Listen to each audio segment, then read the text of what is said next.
What makes holosomatic breathwork different to traditional breathwork? So it's not like a method that you can copy paste. You know, the safety element to it, I don't think it's something that's always practiced across the board, because I've heard of people who have been to sessions and they've experienced breathwork and actually it was very overwhelming. Many facilitators out there who don't understand the nervous system.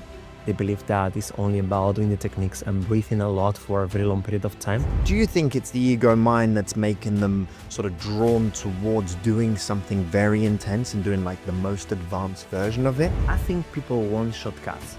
People want to just come to a session and to heal all the traumas. So as you say, proper training and trauma-informed approach is super critical in this work. But we are humans, we are not robots. So we don't have a button that you can press and boom, suddenly you heal all the traumas, you remove all the blockages. It's not possible. So I've been blown away over the last 3 years to see how many people's lives have been literally transformed because of these practices. Think of breathwork as a biological upgrade. You can hack the nervous system, you can supercharge the cells, you can slow down aging. Studies are even showing now that with breathwork we can reduce our cortisol levels 10 times faster than with meditation.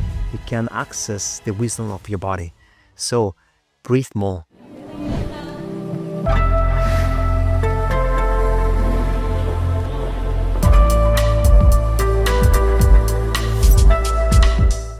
Hello everyone, welcome back. Today I'm very happy to have Jordan Head here with me, and we're going to talk about the holosomatic breathwork. I'm sure that the holosomatic breathwork can change your life, can really transform your life. So welcome, Jordan, to our second episode of our podcast. Yeah, thank you very much. Thank you for having me. I'm very, very happy to be here. I love talking about anything to do with breathwork. It's one of my favorite topics to talk about. So I'm excited to be here and to, of course, be in sunny Marbella as well. It's an extra special experience to be here, to be having this conversation. And of course, tomorrow we go to the retreat center and we have 5 days on site of a bodywork teacher training. So yeah, it's going to be an amazing few days. Welcome to this part of Spain that is so sunny, and we always have a good weather. So I'm very happy to be here with you in this episode where we're going to talk about the maths of breathwork. We're going to talk about the shadows in breathwork.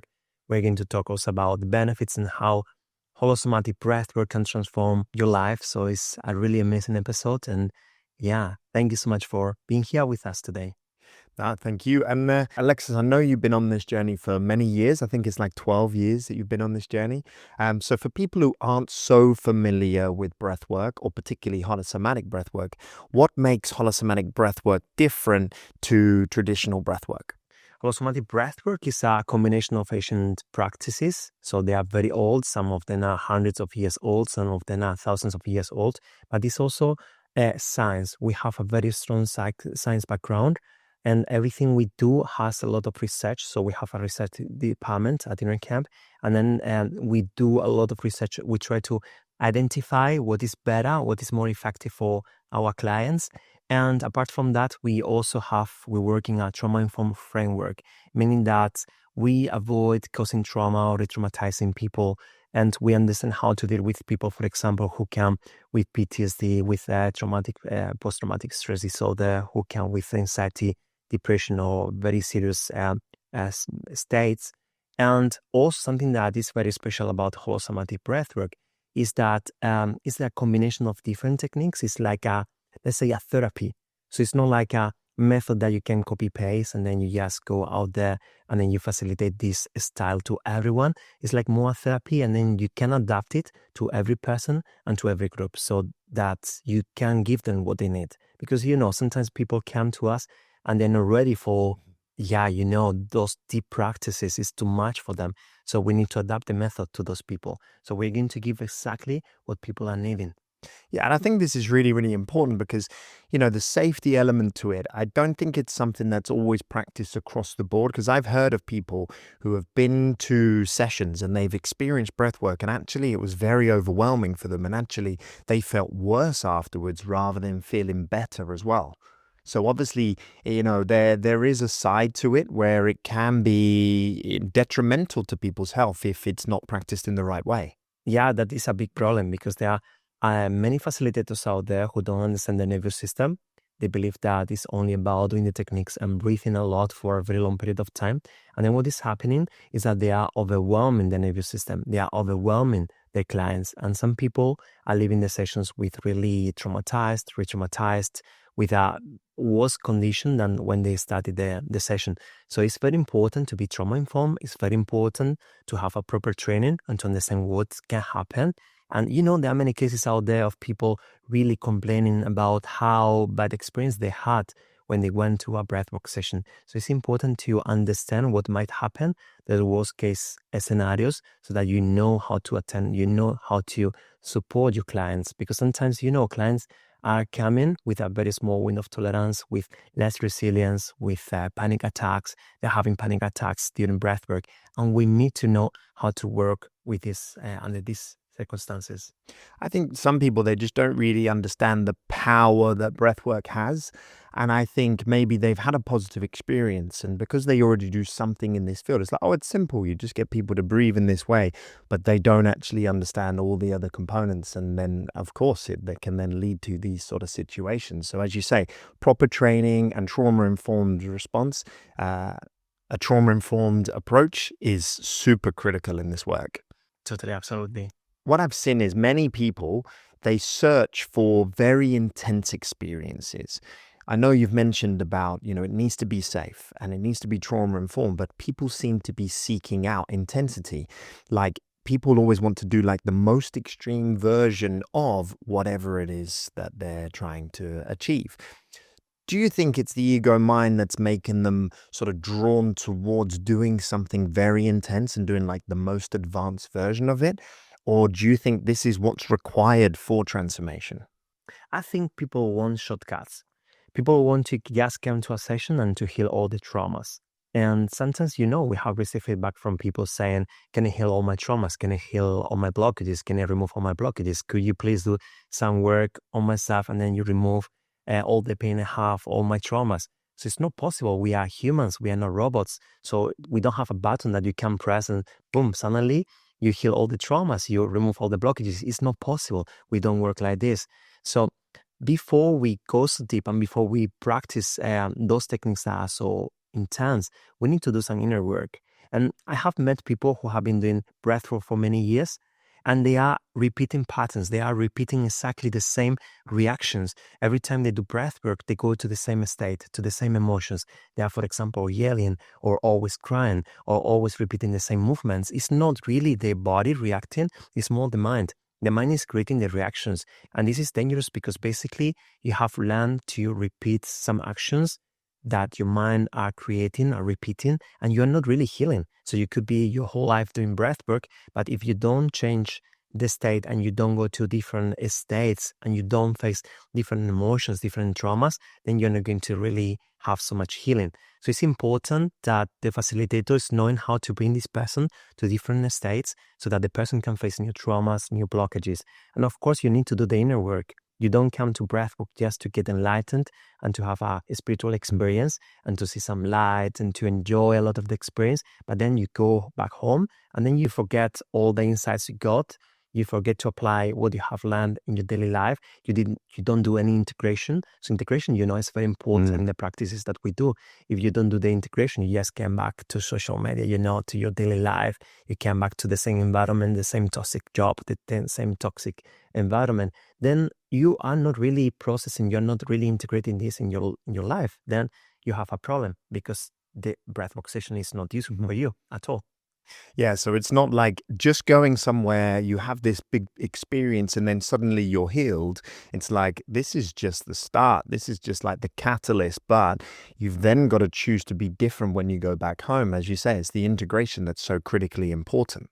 So I've been blown away over the last 3 years to see how many people's lives have been literally transformed because of these practices. I'm literally blown away by it. But there's also so many people that I speak to that are scared about doing this type of work.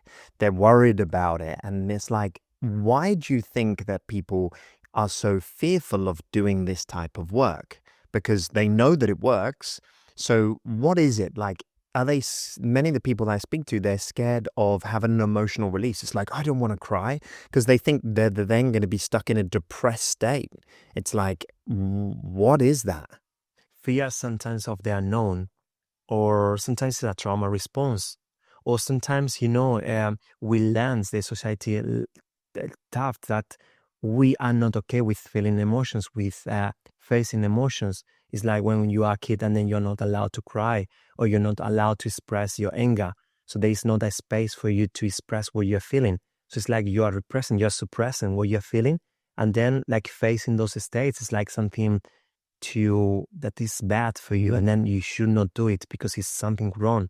So you feel like bad about feeling your emotions, about facing your traumas. And then maybe sometimes it's it's the limiting belief that if we have a trauma or if we don't feel bad, maybe I am crazy. Maybe I have a problem, a disease, and then I'm not normal. And then it's like I need to go to a psychologist. Sometimes people believe that going to a psychologist is only for being crazy, or because you have a disorder, a mental disorder, and this is something bad. And actually, there are cultures where going to the psychologist, going to the therapist is something really common. It's something that you do because you want to improve your life. It's personal development. It's like reading a book about how to improve your life, how to become more productive, how to become happier. But in some countries, in many countries, I would say, it's like something bad and something to deny. It's like, no, I don't have those problems. I don't want to face my traumas. I don't want to face my limiting beliefs. But actually, this is what you need to improve your life. Yeah, so it's like a taboo subject. It's like we don't want to talk about it because other people will judge us because maybe we're broken or something like that. But actually, it's a journey of just personal development. It's a journey of getting better rather than trying to fix yourself because there's something wrong. It's more about a journey of improving. I know that was like more my journey into this world. I thought breath work was for improving your health. I thought it was for improving your performance. I thought it was like a biohacking type approach. So that was the thing that got me interested. But what I found was far greater than that. Yeah, and you need to be brave. If you're not brave to face your stuff, then really it's going to be hard for you to do those practices. So it's really about being brave, about becoming vulnerable as well. If you are not becoming vulnerable, if you don't say, I don't care, I don't mind facing my traumas, I don't mind seeing what is happening, I don't mind facing my dark sides, then it's going to be hard for you to really heal. What about people who maybe feel like they don't have any traumas? I know personally this was me. I didn't think that I had any traumas in my life because I thought I was pretty happy. I thought I was motivated. But it was only because I then started doing this work, thinking it was more from a health perspective and like longevity and like improving performance. But then I became aware of course, these things that I experienced growing up were traumatic experiences. But in my mind, I was like, people have had it way worse than me. So why should I be able to say that I'm suffering this much when other people have suffered way more? Like, I know this is a typical trauma response. We always like sort of push these sort of things away.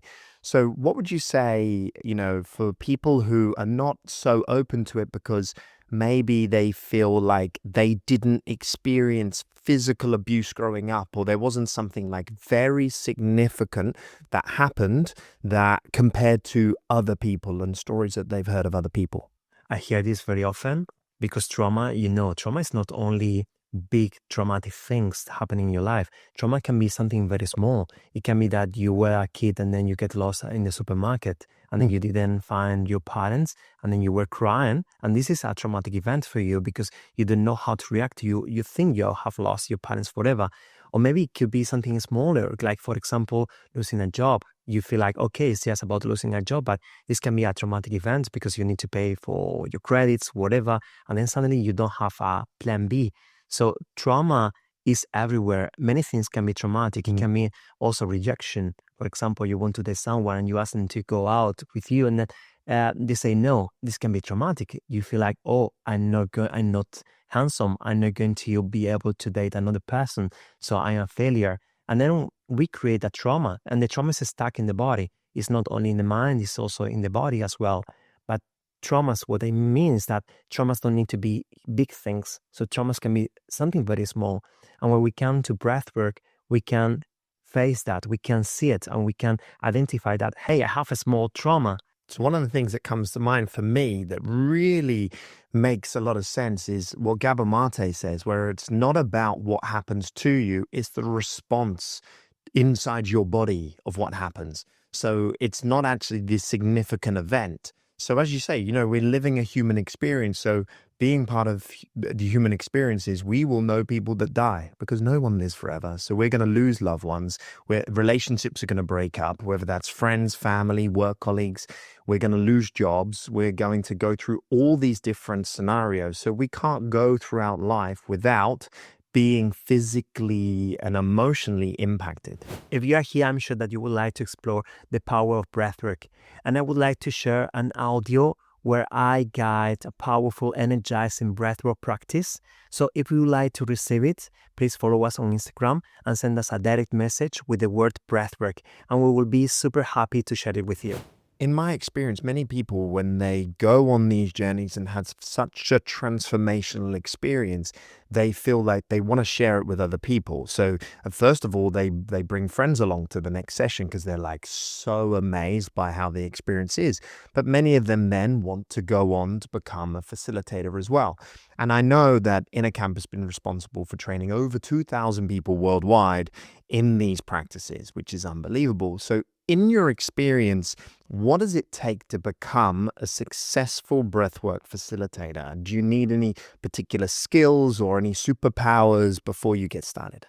You don't need superpowers, and it's normal to have traumas. When I started 12 years ago, I had really a challenging situation in my life. I became celiac, so I had insomnia, I had really many problems, and I had many traumas as well, many limiting beliefs.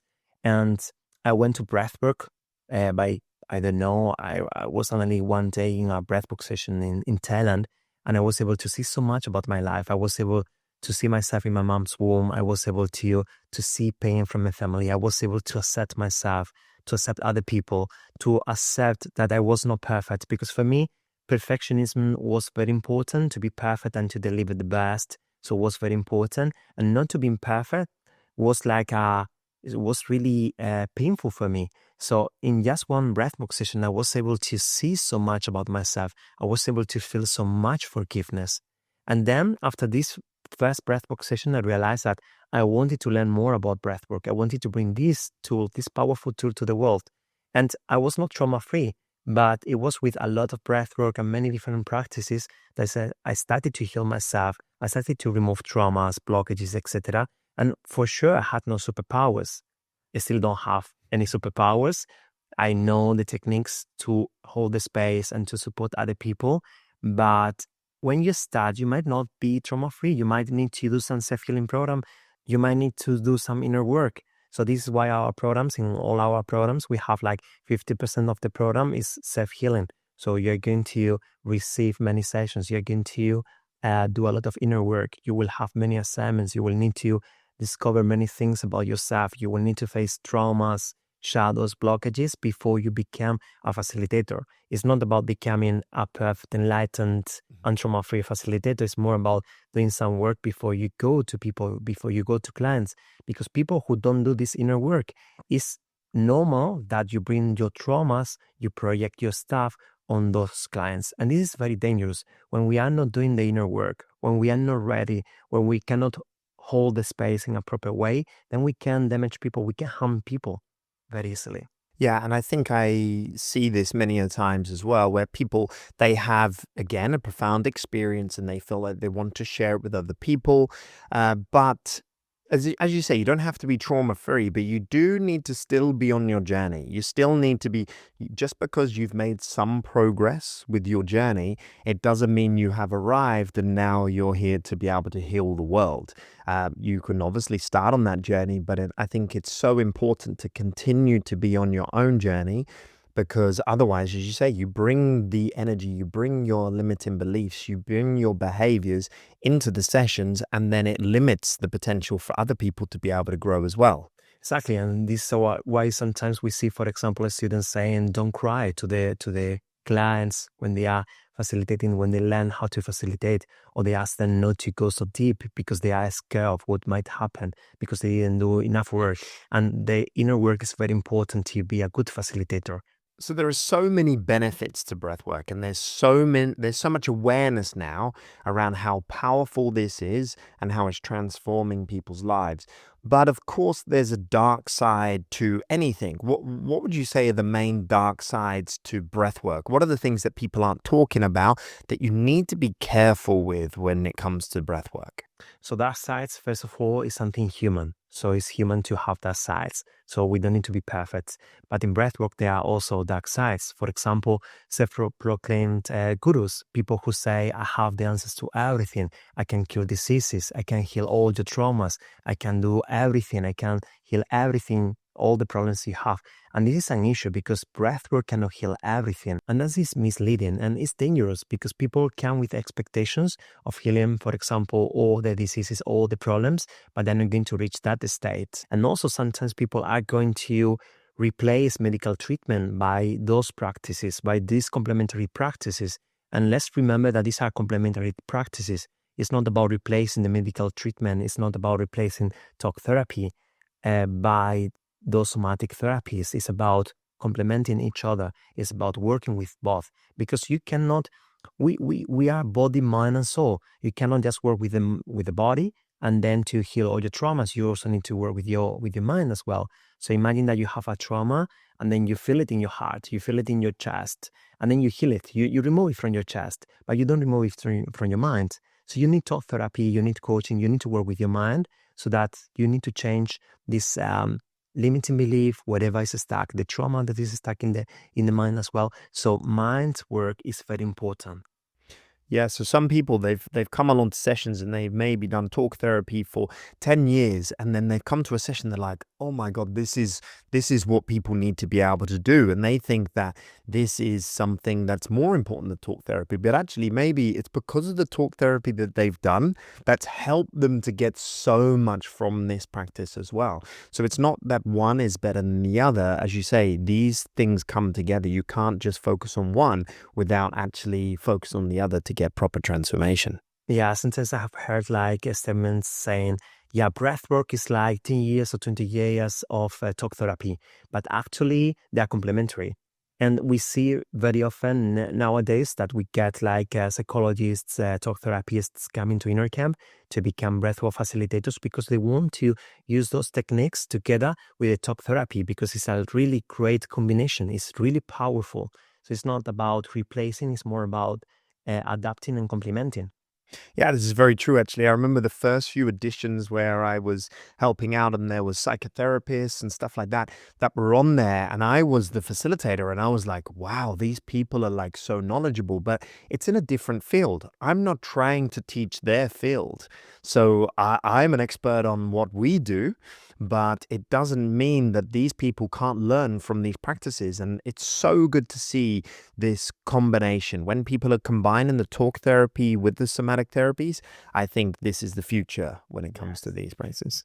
Yeah. And it's really cool that we get also people coming recommended by doctors, by medical professionals saying, I was said by my doctor that I need to practice breathwork, that this is going to help me and it's going to heal whatever I'm carrying of disease. So it's really powerful and it's really great to see that already medical professionals are using breathwork and are recommending breathwork. So as we're on the topic of more the medical side of things, from your perspective, what has been the main things that have changed in your life? Because I know that you said that when you found breathwork, you were in a state where your body was starting to break down. So can you share a little bit about this? Insomnia, for example, I had insomnia. I was not able to sleep until 3, 4 a.m. every night. I was triggered by everything, by everyone. And now I know techniques that I can use and then I can feel more relaxed and I can feel not triggered. And then when I feel triggered, because getting triggered and getting like angry at different things is normal, it's human. But when I'm getting triggered, I'm aware. And then I try to understand why do I get triggered and where do I feel the triggers in my body? And then sometimes I feel, oh wow, I feel like in my in my belly area, I feel some maybe triggered. I feel like something's wrong, or maybe it's because I'm not connecting to my intuition. I'm doing something that I don't like, I don't want to do, or I'm not respecting my boundaries, for example. So now the body is constantly talking to me, and then I can understand the signs from the body. So this is something I have learned. It's not about being enlightened and free of traumas, free of triggers, free of everything. It's more about, okay, now I can really enjoy life knowing that, okay, these are the shadows, these are my triggers. Probably I still need to work on some triggers, on some shadows, but now I understand my body, and my body is talking to me all the time. And I can know when something feels like not right, when I starting, for example, a new collaboration at work, or when, for example, I feel like this is not right for me, or I'm doing something I don't like. So the body is talking constantly. So do you think this is for everyone? Do you think everybody's body is communicating with them, but they're just not connected to it and they're disconnected because of whatever experiences they've had? Do you think that's what it is? And actually, these practices help us to reconnect with that. Yes. So when you breathe more, you feel more.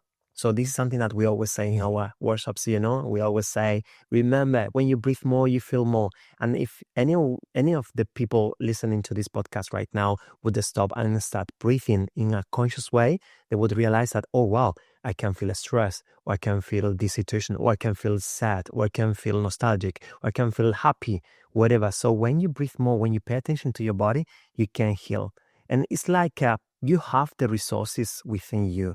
You can heal yourself. You can use your hands. You can use the breath. You can touch your body, and then you can heal yourself. So you don't need very often something external. Of course, sometimes we need a surgery, we need a doctor, we need medication, but very often we can heal ourselves just by breathing, touching, using the hands, movement as well, somatic movement as well can help us. So, on the topic of the workshops, which have been hugely successful, they've been absolutely amazing. I think the stats were over the last 9 months, we saw over 10,000 people at these workshops. Yeah, it's just been something really, really special. But I know that even over those 9 months, but particularly over the 3 years since I've been part of InnerCamp, how much things have changed. Like there's been new practices, things have been more refined, people are having deeper and deeper experiences, and it's like things just keep getting better and better. The innovation seems to be at such a high rate. What's behind that? What's driving that innovation, and where do you see that innovation growing? For me, I love the spiritual world and I love the spiritual practices, and I can really trust many different things, but I'm an engineer. I studied engineering and I have a very skeptical mind, so I need to understand things. And for me, when I created InnerCamp in 2018, it was very important to have science. And this is why in 2021, we created a research department to do research, to investigate what we are doing, all the practices that we are teaching, all the practices we are guiding. So this research department, composed by psychologists, people who have a lot of experience in research, they are investigating everything we are doing, and they are coming with innovation, they're coming with new techniques and with improvements. Also for us, we love feedback. When we go to the workshops, we say, please write to us, send us a message, tell us how it was. So we are learning from people. We're learning from all these people. We met more than 10,000 people in the last months, and this was amazing. And we learn a lot from them. And every time we go to a workshop, it's a journey as well for us. We are learning. It's not only a journey for the people participating. We are also learning. When we bring a new technique, when we change the script, when we guide in a different way, we are learning from this group. And then we can accommodate the new improvements, the new stuff in the next workshops. So we are learning, we are getting feedback. Sometimes we send service to our participants. We send the service to hundreds, thousands of people. We're asking for their opinion about the music, about the headphones, about how the experience was, the temperature, everything, because everything plays a very important role when you come to those workshops. So we try to innovate because we know that it's possible in a shorter period of time to become, to go deeper and to have deeper effects and to have a more transformative experience. So we are sure that it's possible to improve what we are doing. And we have many plans for the future, of course, because we know that it's possible even to do better. And we want to become better. It's not about just saying, okay, we found the perfect method. Actually, the method works very well. We get very positive feedback from many, many people. People come to us after the workshops and they say how amazing, how transformative the experience was. But, for us, it's not enough. We want more. We want to help better the world. And also, I think it's very important to somehow normalize what we are doing, because there's still that many people out there saying, I have no traumas, I don't need this work, this is not for me, this is a cult, this is whatever. So there is still many skeptical people who are not ready for this work. And we want to normalize this work because we want to make it like very normal for many people. So we are sure that if people practice breathwork, the world will be a better place. So we want to bring more of this to the world. And when we bring more innovation, when we make it more normal, when we make it easier for people, then we are sure that we are going to reach more people in the world. And I know, like, the headphones, when we started to incorporate the headphones in, wow, and I think these large group workshops that we're doing, there's no way they would be as impactful and people would feel as safe to be able to have the experiences that they've had if it wasn't for the headphones. And, what would you say is the main components from your perspective in regards to the headphones? I know a few reasons why I absolutely love them, but what would you say for you is the big game changer with the headphones? I think the first thing is that when we talk to the group, people feel like we are next to them. And they feel like many people come to us, and they say, wow, I felt like you were talking to me. What you said is really what they needed. So it's like not from far away. It's not like you are on the stage far away. It's like you are next to me, talking to me, guiding me on what I need. And of course, binaural beats, solfeggio frequencies as well. So all the effects, the music that we have, everything we do, all the music production that we do is helping a lot in the experience. It's becoming more immersive. It's like an AD experience where you are receiving tones, music, and sounds in different parts. And then it takes you in a journey, in a deeper journey where you can go deeper. For example, if we are raising the energy, you can feel with the music how the energy is raising, really raising the energy. Yeah, and I know you're passionate about the music, and I know quality is something that's really important for you as well. Can you give us a little insight into some things that are happening with the music? Because some people, there's like, oh, can I get the Spotify playlist afterwards? And it's like, this is not a Spotify playlist. Like, can you give like a little bit of like what's really involved in your music? Because it's really special. I know you're like a spiritual DJ. So yeah, it's a lot of work. First of all, it's a lot of work to find the right tracks, to find the right sounds.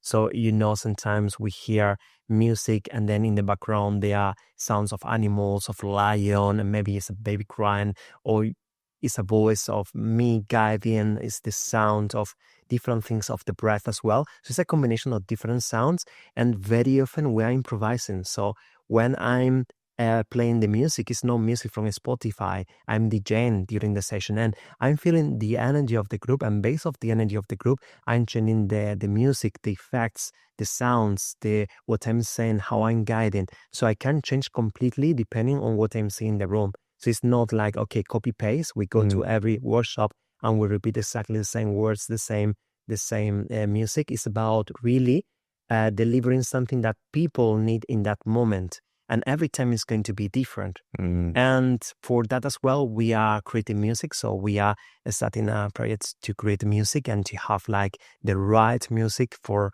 our participants. So this is a big project that is coming, and we have just started. Yeah, and the music just plays such a critical role. People love the music, and of course, that's why they want to try and get the Spotify playlist that doesn't exist. But there's obviously sound healing, and it's like so important. The music plays such a critical role. And I know another thing with the headphones is, especially if you have an eye mask, if you've got an eye mask on and you've got the headphones on, this is like a deeply personal experience. People feel so much safer because it's as if they're in their own bubble, because they're not going to be so worried because people can't necessarily hear them. Because what we find anyway is that people are noisier. They make sounds. They're not worried about people hearing them exhale or people hearing them crying, because they feel like they're in a more protective bubble. And I think one of the most important things for people to have the transformation is they need to feel safe. They need to feel safe enough to be vulnerable and be able to let go. And I think this, alongside of other components, has really made it special. Yeah, it's like being at home. You have with your you have your blindfold, you have your headphones, you feel like at home, and then you are in your own journey, and then you don't are not disturbed by other people. It's still the energy of the group is playing a very important role, and it's very magical. It's very important because you can connect to different emotions.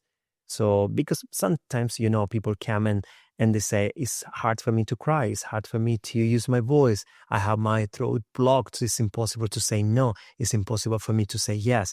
And then the energy of the group, people making sounds, is really helpful for them to connect to this state. So it's very useful to come to the group sessions, of course. So another thing we see at the workshops is different type of experiences people are having. Some people are having more of an emotional release. Some people are having a very peaceful experience. Some people are connecting to more joy and pleasure within the body. And then there are people that are moving a lot. There's a lot of physical movements. And I remember this was very much my experience when I first got started. I was doing the sessions and I remember sharing with my wife afterwards, like, wow, I can't believe what's happening. My body's moving so much. And she's like, do you think it's actually moving, or do you think in your mind that's happening? Maybe you should record yourself, she even said. And I was like, but obviously now, seeing what we see from the outside, it's unbelievable to see because so many people are having different experiences. But for people who don't know about this work, if they were to see what's happening in the room, they might think something strange is going on. I know that we were at a festival a couple of years ago. It was a wellness festival, and we had like one of these big stretch tents. We had like 100 people at a time coming and doing these breathwork sessions, and very powerful experience. But there are some people who are part of the festival that sort of go past and they see what's happening, and then they're scared and they're like worried about what's happening to these poor people because these people are moving in these strange ways and it looks like they're possessed, or it looks like there's some sort of exorcism happening. I mean, what can you share about that? What's happening to these individuals, and is it dangerous? Is it risky for these people? It's risky only if you don't know how to facilitate breathworking and trauma-informed way. If you don't have information about trauma, if you don't know if you don't have a proper training, it can be very dangerous because people can disassociate, people can be emotionally kidnapped, and then they're going to be re-traumatized. So it can be dangerous. But if you know how to how to manage the situation, if you know how to bring the people back, this is completely healthy, it's completely normal. They are natural reactions. The body wants to react, the body wants to release trauma, the body wants to release the blockages, whatever is stuck there. Any pent-up emotions that are stuck in the body are going to be released when you are doing breath work. So these are natural responses of the body. And what we experience in breath work is just a natural state of the body. Is that we give permission to the body to do what they need to do. Sometimes we get also comments on social media saying, are those people possessed? What is going on? This is some evil entities, or be careful with those energies. It's not really evil energies. It's not about being possessed. It's not about something demonic. It's just basically trauma release. The body is reacting. The body is releasing. And this is a very natural, healthy way of releasing. It's the opportunity to remove what is not serving you. Yeah, and people need the space to be able to do it. And many of the times they don't know how to do it, but they need a safe space to be able. And it's not normal that we're in a situation where we can cry like a baby or the body can shake because otherwise we're going to be judged and we're going to be worried about it. But the thing that always sticks in my mind is an example of like animals. We naturally know how to regulate ourselves. We know how to discharge excess energy from the body. And an example that I always share at the workshops is about, imagine there's a rabbit and it's hopping along in its field, it's happy, and then a fox comes along. And then the rabbit knows it can't run away, it can fight or flight. It's not going to be able to beat the fox, and it's not fast enough to run away from the fox. So it falls over and it plays dead. And it does that because then the fox will get bored and then it goes away. And then when the fox is gone, it will stand up and it will shake. And what it's doing is it's discharging the noradrenaline. It's discharging all this energy that's built up that's preparing it to fight or run away. But because it didn't use that energy, it needs to discharge it. But many of us, we find ourselves into many different situations. And it might be road rage situation where it's quite a scary environment and, you get cut off in the street and there's a risk of you having an accident. So you have all this, your heart rate's going up and you're breathing short, fast and shallow. And then after the threat goes away, then you don't do anything with that excess energy. And this is really what people are processing many of the times when they're having these physical reactions. It's this pent up energy that's stuck within the body, stuck within the muscles, the ligaments, the tendons, the fascia. And this is beautiful to see. It's not something we need to be worried about. I sit every day with my dog Osho. Sometimes he's like barked by other dogs, and then he's just shaking. He's leaving the place, and then he's just shaking. Or when he's in a situation that is not so happy for him, then he's just shaking and releasing. I have no traumas because he was able to release those traumas or to release this energy. Yeah, and also kids.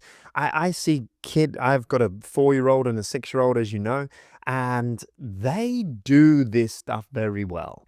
Like in the mornings, they might be moving in weird ways, making weird sounds. They express themselves fully. They'll lay strangely on the sofa and they'll be hanging their head over the edge. And they're just doing what feels right for their body. But they get told by teachers and parents and other people to stop doing that, sit up properly and stop messing about on the floor. It's silly and all this other sorts of thing. So we learn to like not listen to our bodies, and then we learn how to be proper and we know how to do things the way they're meant to be done, but it doesn't give us that opportunity. So then we come to a session, we need to lay down, we need to breathe in a connected way to feel and to shake and to release. And I think that's where people feel so much liberation within these sessions, because this is what their body's been craving for so long. And then having the space and being guided to shake the hands and make sounds. There's some resistance many of the times. People are like, I don't want to shake. I don't want to do all these things. But when they do it, they just feel amazing. We become kids again. We can become kids and we can release and we can feel joy again and we can have dreams and fantasies. We can to a raw state where we are not using all these labels, all these limiting beliefs that we have created during our lives. And then we are again reborn. And some people, they say, I feel reborn. After one session, I feel reborn. I'm new. I'm again me, myself. So I can really live according by my principles. I can be me. And this is my experience with this. Every time I feel like I shed like a layer or something, and if I don't do any practices for like 2, 3 weeks, I feel it. I feel like I've just collected, I've just started to have more limiting thoughts. I've just become more easily triggered about things. And I need something just to shake off the things that we just pick up day to day. What I'm really impressed by, and I'm always amazed by, is the type of experiences that people have, and people reporting that, for some people, it's the first time they've cried for 20 years. For other people, it's like they're feeling more joy for the first time, because they've just felt really down and they've had less energy for a long period of time. And then suddenly after one session, they feel more joyful. They feel that they've got more energy in their life. Some people, it's more like health improvements. So they feel, maybe they're asthmatic and they feel that their lungs are better after like just a couple of sessions. And it's like, there's so many different stories. And what I love about it is like, it's not that they've done this particular breathing technique, which means that now they've improved their lung capacity. It's like the body's healing itself. Are there any particular stories that come to mind in regards to people who have like healed themselves by doing these practices? A person came into a retreat. It was like 4 or 5 days. And then the person came with a very inflamed knee. So it was huge. It was very big. And every time this person was doing breath work, the knee was like less and less inflamed. At the end of the retreat, there was no inflammation at all. So it was like, wow, it's like impressive. So it's like in just like probably 5, 6 breathwork sessions in these 4, 5 days, he brought so much health to this knee. And then afterwards, after the retreat, this person reported to me that he didn't have the inflammation anymore on the knee. And there's actually research that backs this up in regards to helping to reduce inflammation with these practices. Like the Radboud University Medical Center in the Netherlands, they actually proved that by doing breathwork practices, we can reduce inflammation by up to 50%. Yeah, it's true. And because with some breathwork techniques, we can generate like more adrenaline, we can release more adrenaline. And this adrenaline is helping not only the nervous system, it's also helping regulate the immune system. And then we have a stronger immune system, and the immune system is going to fight bacteria, viruses, etc., etc.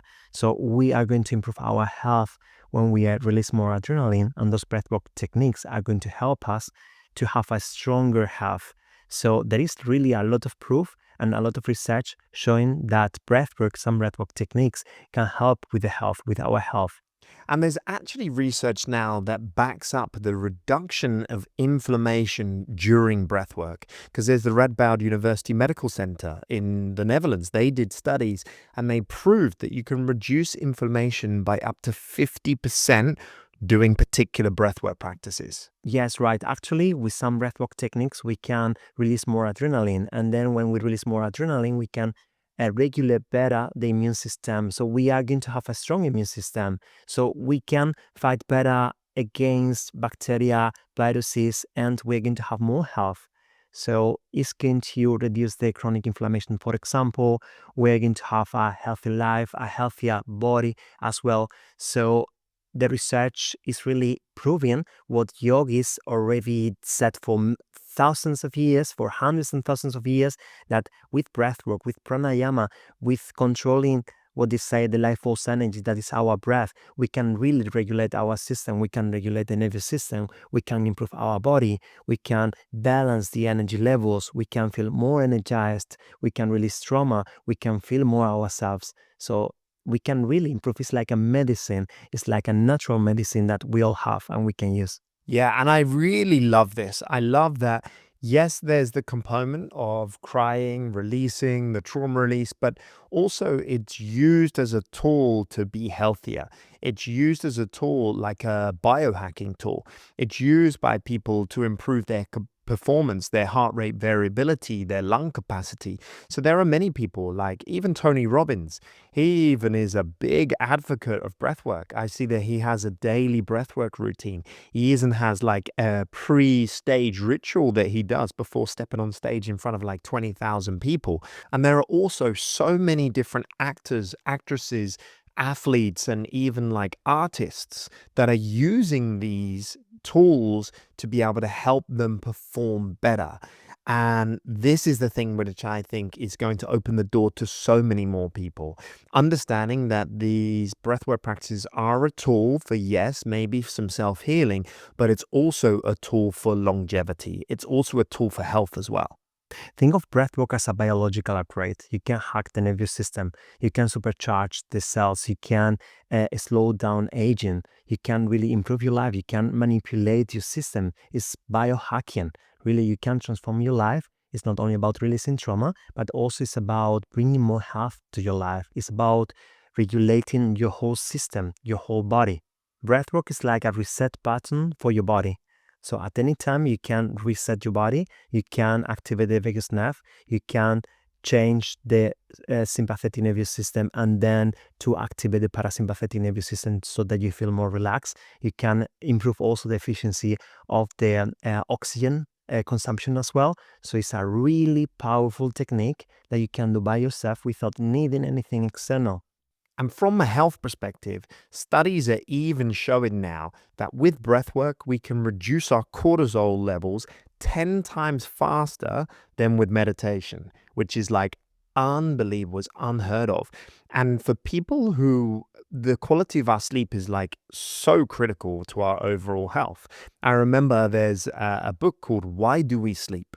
And it really drew my attention because the opening for the book, it said that when it comes, there's not a single animal, insect, fish that has ever evolved to not sleep.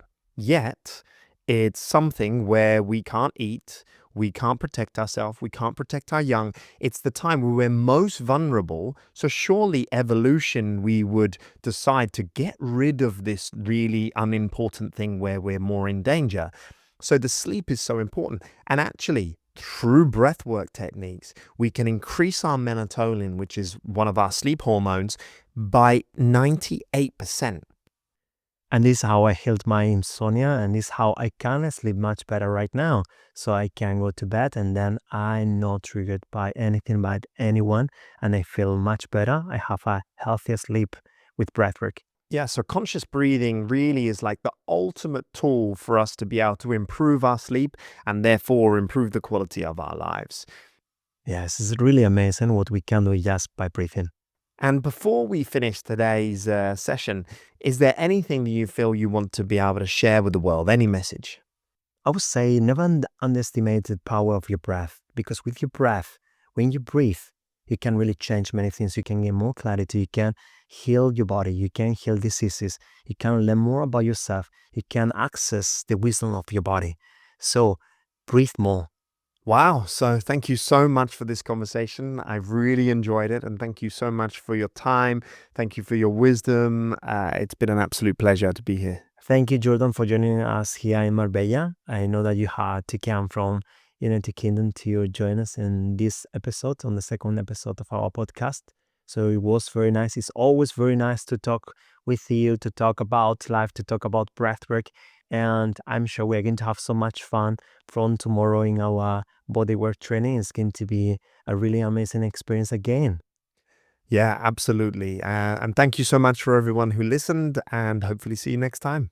Thank you so much for listening us today on this podcast. If you would like to know more about holosomatic breathwork or any other programs, feel free to reach out or to schedule a call with us, and then we will be super happy to share more about what we do at InnerCamp and how we can help you with the holosomatic method.